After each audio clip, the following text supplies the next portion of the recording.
জনিত যা যা ঘটনা বিগত কয়েক বছরে ঘটেছে, ইনক্লুডিং মহিলাদের উপর অত্যাচার, পুলিশকে পরিষ্কার বলা হয়েছে নতুন করে এফআইআর করতে, এফআইআর নিতে, অ্যাকশন নিতে।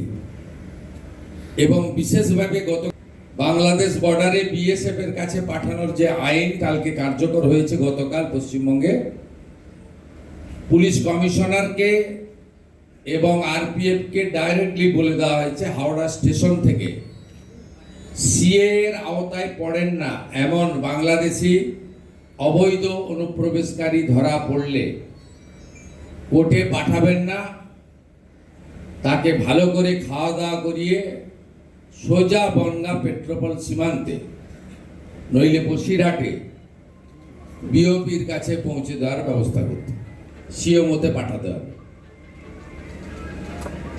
Is there any question? Sir. আমরা ডিলিমিটেশন অন্যান্য প্রক্রিয়া শুরু করতে বলেছি। মিউনিসিপ্যাল এভাবে যেটা বলতে পারি, আমরা রাজনৈতিক দল গণতন্ত্রে বিশ্বাস করি। আমরা মনে করি পৌরসভা কর্পোরেশনে জনগণের অংশগ্রহণের মাধ্যমে নির্বাচন ছাড়া প্রকৃত পরিষেবার স্বাদ মানুষ পেতে পারেন না। তাই আমাদের বিশ্বাস আমরা ডিসেম্বরের মধ্যে সব ঠিকঠাক থাকলে ডিলিমিটেশন ইত্যাদি ইত্যাদি আমরা গণতান্ত্রিক পৌর বোর্ডের হাতে হাওড়া কর্পোরেশন এবং বালি তুলে দিতে পারব।